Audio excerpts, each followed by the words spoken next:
Hello students. So today we start our first lecture. It's an introduction to 11th. Okay, introduction to 11th science means all of you completed your 10th. So after 10th, what will we do? First of all, आप लोग सोचते होंगे कि 10th के बाद क्या करना चाहिए. So अगर आप साइंस में एडमिशन लेते हो, so I am just introducing about the science. Science आप लोग पढ़ चुके ऑलरेडी 12th में, सॉरी 10th में, बट यहाँ पे वो साइंस नहीं है. यहाँ पे वो साइंस को एक्सपांड किया गया है. Expand means it is totally core. Core means जो आपने साइंस पढ़ा है वो साइंस यहाँ पे डिवाइड होता है आप लोगों का 3 पार्ट में basically. So first our first subject of science is biology. Second is our chemistry, and third is physics. What about the fourth one? The fourth one is our mathematics.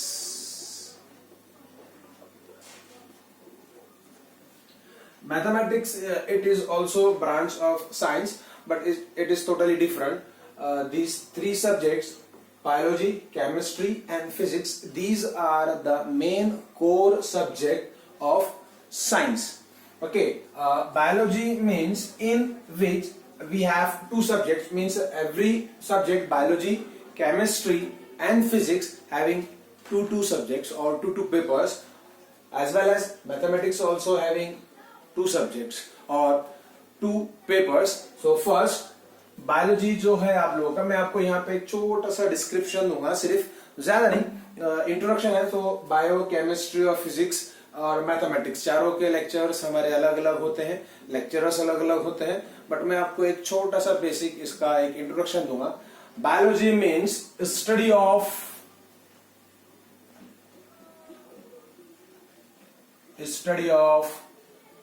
Life. Life means what? आपको पता है, life means our life, plant life, animal life. So actual में biology word is defined means bio. It's bios. Bios means life and this means study. So biology में आप लोग study करोगे life study about plants, about animals. और second चीज होता है इसमें बायोलॉजी में आप लोग प्लांट्स का स्टडी करोगे, बेसिक नॉलेज देखोगे, जो डे टू डे लाइफ होता है वो सारा बायोलॉजी में आप लोगों को मिलेगा. नेक्स्ट है chemistry. Chemistry means study of matter, atoms और the main and important chemicals. Okay, so ये 2 आप लोगों का बेसिक हो गया, बायोलॉजी एंड केमिस्ट्री. साइंस में आप लोगों ने बायोलॉजी का छोटा सा पार्ट पढ़ा होगा, प्लांट्स और एनिमल्स का. केमिस्ट्री में आप लोगों ने कुछ साइंस में आप लोगों ने कुछ केमिकल रिएक्शंस पढ़ी होगी. हो सकता किसको बहुत इंटरेस्ट आया, मजा आया, और किसी को बहुत सारा थोड़ा बोरिंग लगता है. सो वो एक अपना अपना पॉइंट ऑफ व्यू है. हर किसी का मतलब इंटरेस्टिंग सब्जेक्ट अलग अलग होता है, पॉइंट ऑफ व्यू अलग अलग होता है, अंडरस्टैंडिंग अलग अलग होता है. तो यहाँ पे वो चीज भी अलग होगा. देन नेक्स्ट बात करते हैं हमारे सब्जेक्ट का. It is our physics. Physics also having 2 papers, physics 1 and physics 2. वो हम लोग डीपली बाद में देखेंगे जब हम लोग फिजिक्स का लेक्चर स्टार्ट करेंगे. अभी यहाँ पे फिजिक्स मीन्स व्हाट? बेसिक है. Physics means nature. Nature means आप लोगों को पता है, नेचर आप अभी आज की जो हम लोगों की लाइफ स्टाइल है, सो ये बहुत फास्ट और बहुत मीन्स एडवांस और टेक्निकल है. सो हम लोग इस चीज को थोड़ा मिस करते हैं और नेचर को हम लोग थोड़ा भूल गए हैं. मीन्स इसमें हम लोग स्टडी करेंगे earth, moon, stars, then about light, about voice, ये सारा आप लोगों का हो गया physics. And the last is mathematics. The most important and interesting subject is mathematics. हो सकता है किसके लिए बोरिंग हो या थोड़ा हार्ड हो, बट मेरा पॉइंट ऑफ व्यू आप लोग जानना चाहो, so it is a very interesting and easy subject. Why it is interesting and easy subject? Because it's totally based on numericals and equations. Means there is no theory, no practical, totally based on numericals and equation.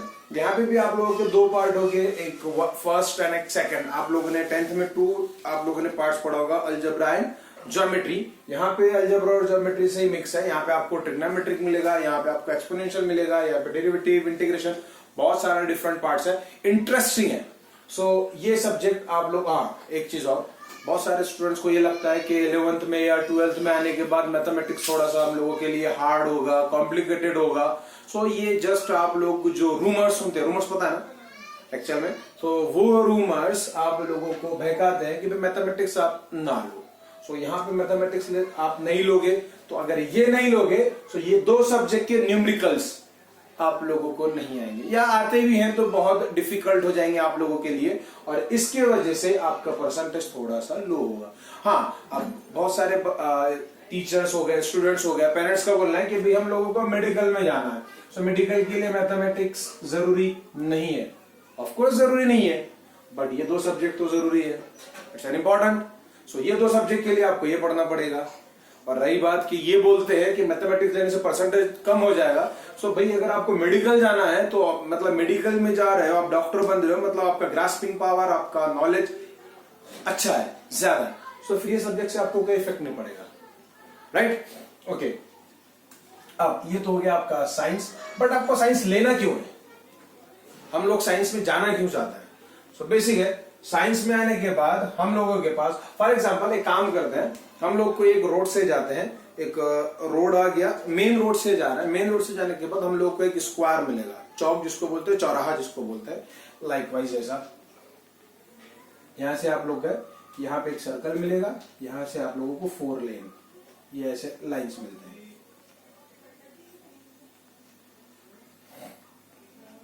आप लोग यहां से जा रहे हो, तो ये वे हो गया आपका साइंस वाला वे. राइट?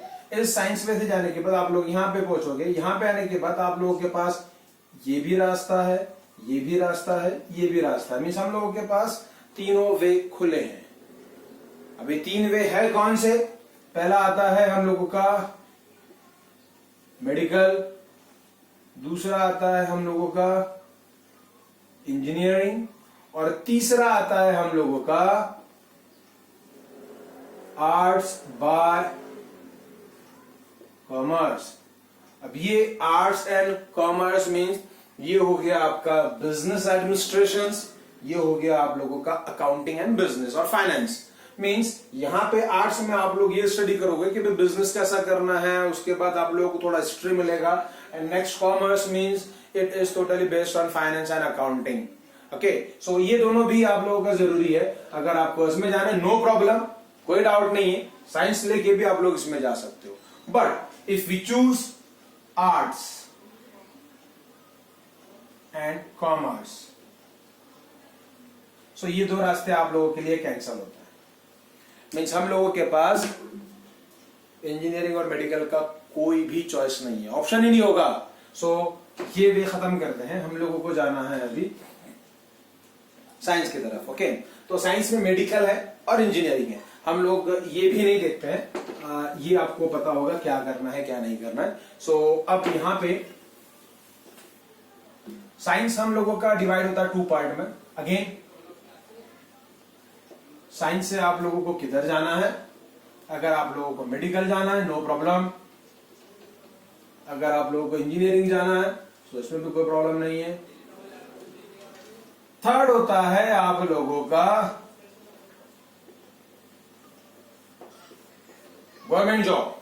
अब गवर्नमेंट जॉब में क्या क्या आता है, इसमें आता है MPSC oblique, sorry not oblique, और यूपीएससी और टोटल गवर्नमेंट एग्जाम्स। उसमें डिफेंस है, उसमें रेलवे है, उसमें बैंकिंग है, उसमें सेंट्रल जॉब है, उसमें स्टेट जॉब्स है, ये सारी गवर्नमेंट जॉब में आती है। हम लोग ये बाद में डिस्कस करते हैं। पहले आते हैं हम लोग साइंस में मेडिकल की तरफ। मेडिकल मीन्स आप लोगों का BMS, BMS, MBBS, MD, MSc सब आगे का है। जैसे ही हम लोग मेडिकल बोलते हैं मीन्स हमारे पास एक ही ऑप्शन आता है एमबीबीएस, राइट। मीन्स आपको डॉक्टर बनना, नो प्रॉब्लम। सो इसके लिए हम लोग के पास एंट्रेंस एग्जाम होते हैं। अब एंट्रेंस एग्जाम क्या है? एंट्रेंस एग्जाम मीन्स ये एक आप लोगों का एमसीक्यू टाइप्स होते हैं, ऑब्जेक्टिव। यहां पे आप लोगों को पहला मिलेगा नीट और दूसरा मिलेगा CET, NEET for NCERT and CBSE और सेंट्रल लेवल। ये नीट जो है ये आप लोगों का सेंट्रल लेवल एग्जाम है। सीईटी आप लोगों का एक्चुअल में it is not a CET, it is MHCET, means Maharashtra state के लिए आप लोगों को सीईटी देना, एंट्रेंस एग्जाम। अगर आप लोग ये एग्जाम देते हो तो स्टेट लेवल पे आपका सिलेक्शन होगा, और अगर आप लोग ये एग्जाम देते हो नीट का तो ये सेंट्रल लेवल पे होगा। सो फॉर्म भी आप लोग इसका सेंट्रल लेवल पे भर सकते हो, इसका आप लोग स्टेट लेवल पे भर सकते हो। अब यहाँ पे ये हम लोग बाद में देखेंगे नीट के लिए हम लोगों को क्या क्या चाहिए और एमएचसीटी के लिए हम लोगों को क्या क्या चाहिए। ये हो गया मेडिकल। सेम आते हैं हम लोग इंजीनियरिंग की तरफ। सो इंजीनियरिंग में हमारे पास फिर से दो ऑप्शन आते हैं, एक होता है जेडबलई और इसमें भी होता है हम लोगों का एमएचसीईटी। अब जेडबलई ये फिर से सेंट्रल लेवल होता है, जैसे मेडिकल के लिए नीट है वैसे इंजीनियरिंग के लिए जेडबलई है। जैसा मेडिकल के लिए सीईटी है वैसे इंजीनियरिंग के लिए भी सीईटी है। अब इन दोनों में डिफरेंस क्या है कि मेडिकल और इंजीनियरिंग में आप लोगों को क्या करना है। सो बेस्ट सिंपल है कि अगर आप लोग मेडिकल में जाना चाहते हो तो